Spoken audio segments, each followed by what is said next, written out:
My guest at this time is Lee Edwards. He's a distinguished fellow in conservative thought at the Heritage Foundation, and he's also chairman of the Victims of Communism Memorial Foundation. Mr. Edwards joins me now to discuss the results of a new Gallup survey showing only 47% of Democrats view capitalism favorably, while 57% say that they have a favorable view of socialism. In contrast, 71% of Republicans endorse capitalism and 16% are positive towards socialism. So why is this gravitation happening? How worried should we be about it? And what can be done to reverse course? And Lee, thanks so much for being with us. Well, I guess that you could say that Republicans would say that they hope the Democrats do not reverse course because they think that most Americans are still much more inclined to live and prosper under capitalism rather than socialism. But having said that, we have to realize, Craig, that this is really the end result of about 1 century of progressive politics and education, going all the way back to Woodrow Wilson, Teddy Roosevelt, going through President Franklin D. Roosevelt, LBJ, and then culminating with Mr. Obama with his Obamacare. All of that are marks of socialism and progressive belief that the government knows better than the average American what to do with his life. So why the surge now, though? You mentioned that obviously there's a century of education that's, you could use the word indoctrinated or at least influenced. But you look at Bill Clinton, who certainly presented himself as a moderate in 1992. You can obviously debate whether he governed as one. In some cases he did, in others he didn't. But that was 25 years ago, and now it seems like everybody's trying to out-left themselves to the point where Elizabeth Warren is now suggesting that any company that makes over $1 billion ought to have to get permission to exist from the government and then let the government dictate compensation, who's on the board, and all sorts of other things. So there seems to be a great acceleration recently. Well, I think that's true, Craig. And, of course, much of that is due to Bernie Sanders showing just 2 years ago, and some people saying that he really won the nomination and Hillary stole it away from him. So his success, and I think Democrats, particularly young Democrats, particularly millennials, looking for answers to life, are saying, well, gee, socialism sounds wonderful. Let's try that. And then some of these victories have come along, like the lady up in New York City, and people say, well, that is the future. What they don't realize, of course, is that socialism has never worked. It's failed in every single country where it's been tried in the last 100 years, whether it's the Soviet Union, China, or Cuba. One of the things that I think people believe make America great, those who don't subscribe to socialism, is the free enterprise system, capitalism, and the rising tide that lifts all boats, as John F. Kennedy said. Earlier this week, we got this quote talking about a different issue from New York Governor Andrew Cuomo. We're not going to make America great again. It was never that great. We have not reached greatness. And he's talking about he still believes that women are oppressed in this country and so forth. So how common do you think that opinion is on the left?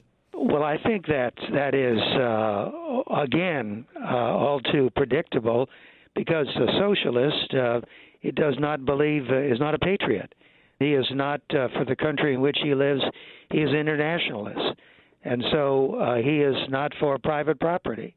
He is for the government dictating or pretty much circumscribing what people are going to be allowed to do with their own property. And I must say that I think that Mr. Cuomo ought to be ashamed of himself because it was his father who fought for this country and was a patriot and was proud of it. His forebears came from Italy, and they made their way here because why? Because they thought America was great. So I don't know what got into to Mr. Cuomo to make a statement like that, which is just really shocking. Lee, I don't want to ascribe qualities of unintelligence to people who support socialism, but sometimes I wonder if they know what socialism is. So what do you think they think it is? Well, they think it's a free lunch. Remember our friend Milton Friedman used to always say there's no such thing as a free lunch. But those people, young millennials particularly, who think that they can get not only a free lunch, but a free breakfast, a free dinner, free education, and maybe a job guaranteed by them. And that's not the way it works. And as a matter of fact, if they do a little study, which is one of the things that we're trying to do both at Heritage and our Victims of Communism Foundation, is what socialism is all about, beginning with the abolition of private property.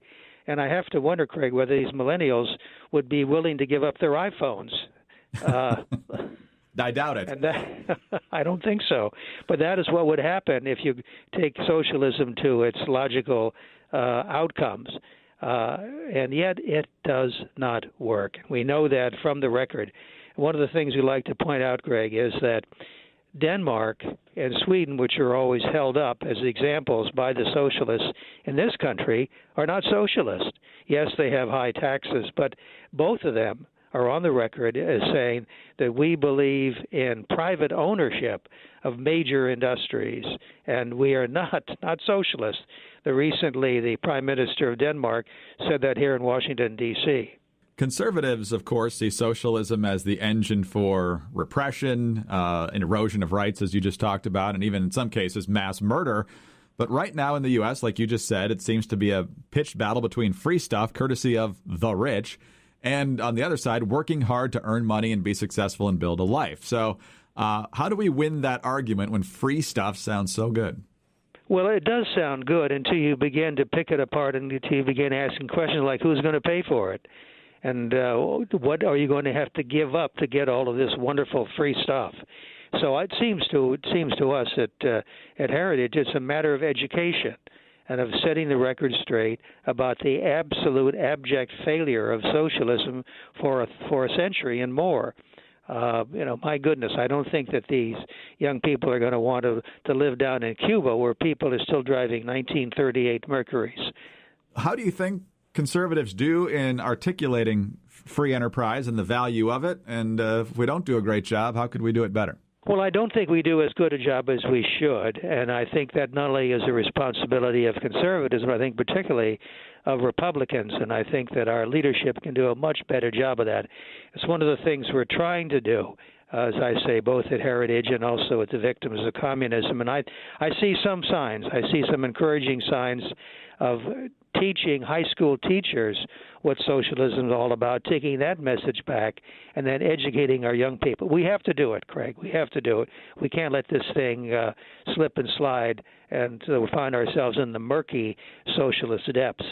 Well, if everyone on the right worked as hard at this as you do, we'd probably have a lot more results to show for it. But congratulations and thank you for the work you do. And thanks for being with us today.